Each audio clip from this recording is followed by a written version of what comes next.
I cannot believe it. The biggest model release of the entire year, maybe of all time, happened today, just now. We are about to find out if it lives up to the hype.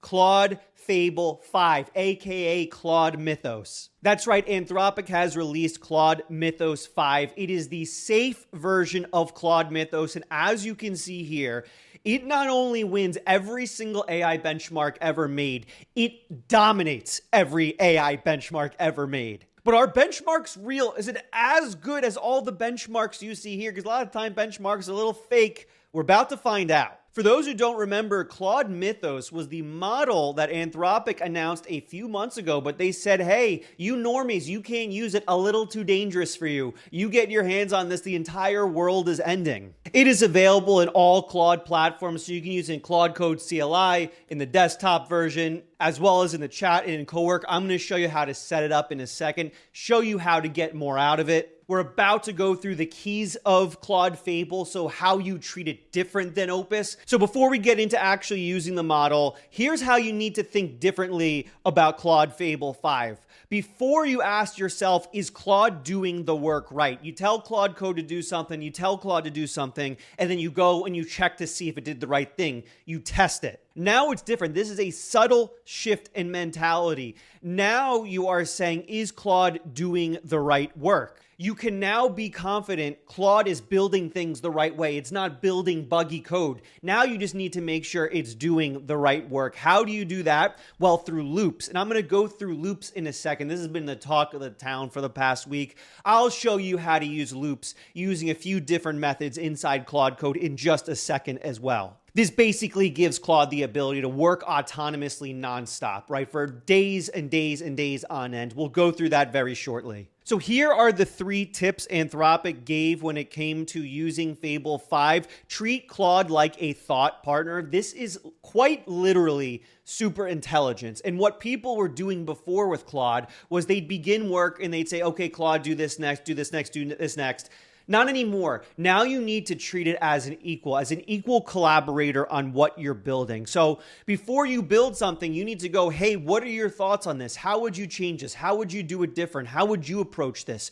Would you do something completely different? You treat it as an equal partner in what you're building. 2, you give Claude goals. So instead of telling Claude what to do next, you just give it a high-level goal and it will find its way there. Typically, the way we've been vibe coding up until now is you might have a goal 10 steps down the path and you do each step of Claude one by one by one by one. Not anymore. You just give Claude the end goal and it finds its way there. So you let it be more autonomous. And then lastly, this is the last tip here Anthropic was giving, is just be more ambitious. You want to now push the limits of what you were doing before. If you thought something was impossible to do with AI before, go for it now. Be more ambitious, and I will show you how to do that a little bit later in the video as well. Okay, so let's get into my recommendations on how to get the most out of Claude Fable. I am doing this inside of Claude Code in the CLI. I'm using a little app called Ghosty, which is a nicer version of the terminal to do this. You can feel free to download that for free if you want. I'm hearing from a lot of people Fable is not showing up in the Claude desktop app just yet, so I'd recommend coming in here. On top of that, I'm hearing from some people Fable is not showing up inside the model picker, so make sure to run this as well, /model Claude-Fable-5. Hit enter, even if it's not in your picker, even if your Claude hasn't updated yet, you can run that and you will be on the new Claude Fable 5. I recommend going auto mode, so shift tab, go to auto mode. It's so smart you don't need it to ask you for permissions anymore. I know that makes a lot of people upset. Why, you're telling people to do dangerous things. It's smart enough. Do auto mode. It's going to work. It's not going to do anything crazy. From an effort perspective, if you do /effort, I'd recommend starting off on high. This model absolutely torches tokens. It does a tremendous amount of thinking. My recommendation with Opus was extra high. This, I think you should go with high, and then you can tune it up and down based on the performance you're getting. So I have it on high, auto mode, Fable 5. So let's talk about how to get the most out of Fable 5. What is the best way to put it in these loops? These loops everyone's talking about. This is the strength of Fable. It is so smart. You don't need to give it little micro steps. You give it a massive goal and it attacks that massive goal. So you can follow along with me here. Let's do this. What we're going to do is describe what we want to build, but we're not going to build it just yet. What we're going to do is use what I call advanced plan mode first. This isn't just a regular plan mode. This is an advanced plan mode where I'm going to have Claude Fable 5 ask me a bunch of questions to fully understand in depth what I want to build. You should be doing this too.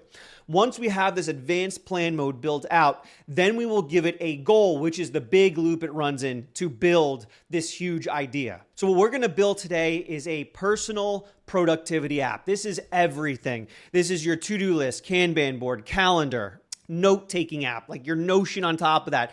This is everything. We're building an entire complex app, and we're going to build it all in one goal. So typically when using like Opus, you would build each one of those tools out one by one by one. Fable, we're doing it all at once. So watch how we do this. So here's the prompts we're going to use. I'll put this down below so you can copy and paste it. Feel free to pause right here and grab it so you can do this with me. I want to build out a personal productivity tool. I want it to include to-do list, Kanban board, calendar, comprehensive note-taking app, Pomodoro timer, and even a little game I can play to take a break.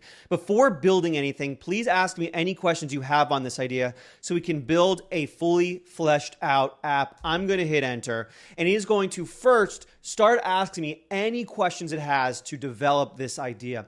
This is not only a good exercise to get the AI up to date on what you want to build, but also it's a good exercise for you to kind of think through things to fully flesh this out. So where do we want to build this? Let's make this a web app. How should your data be stored? Let's make it local only so it's nice and easy.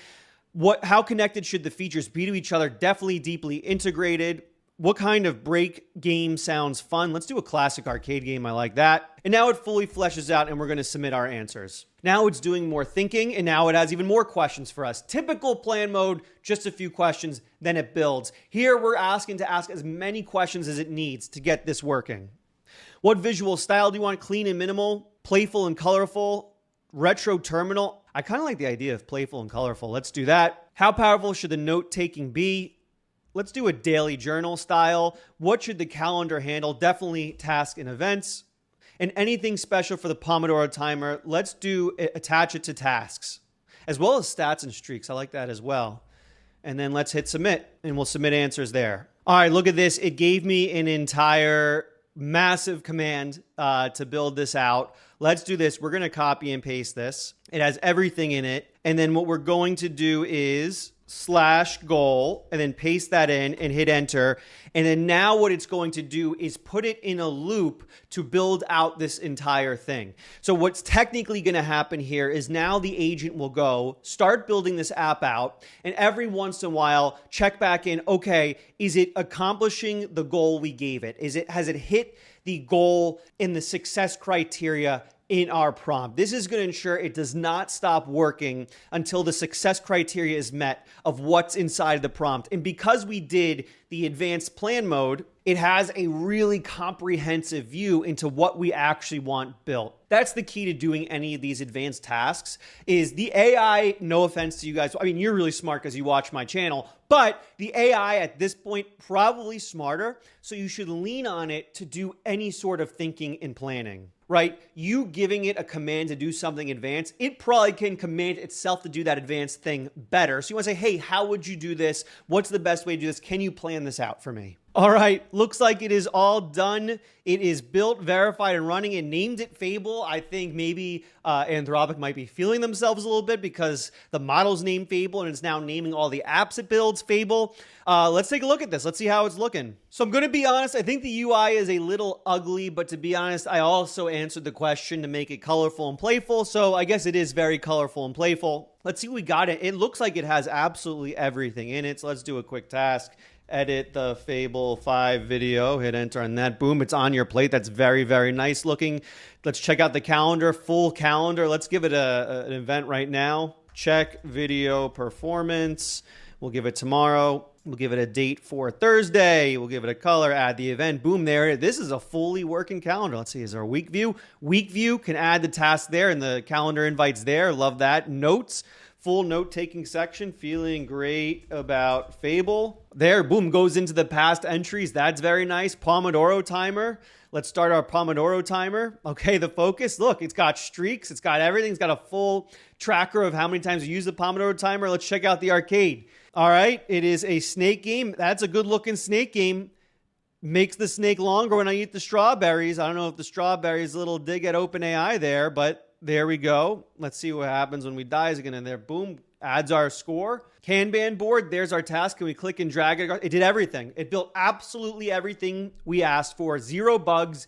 It just works. The tasks are there. Everything's there. We have the nice dashboard. The key is goals. The key is loops. If you are new to goals and loops, do not worry. You go into Claude Code. You ask, hey, I want to put this in a loop. I want to make a goal statement. Please tell me what goal to make or what loop we should be using, and it will give it to you. I'll give you a quick little bit of an advanced workflow as well. If you're using other tools, other project management tools like Linear, like you see here, Claude can plug into it. And an interesting loop we can do is we can say something like /loop, and then we'll say 1 hour, check to see if there are any new linear tasks you can take. And now what it will do is every hour go into our Linear, our project management tool, and see if there's any coding task it can take and use. That's a very strong way to use loops in here as well. This is how you need to be thinking in loops because these models are so smart and powerful now. One last interesting point here. By the way, if you learned anything at all, make sure to leave a like down below, subscribe, turn notifications. All I do is make amazing videos about AI.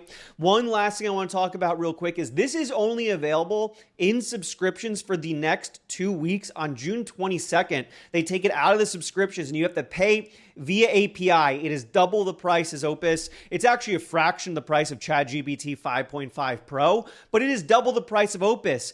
This might be the beginning of the end of subsidized subscriptions. That's something interesting to watch here. It is the first model a frontier lab has released that's not available in subscriptions. So something interesting to know, if you are subscribed at the moment, make sure to test it out. You have a couple weeks to do it. Then you'll have to pay via API usage. That is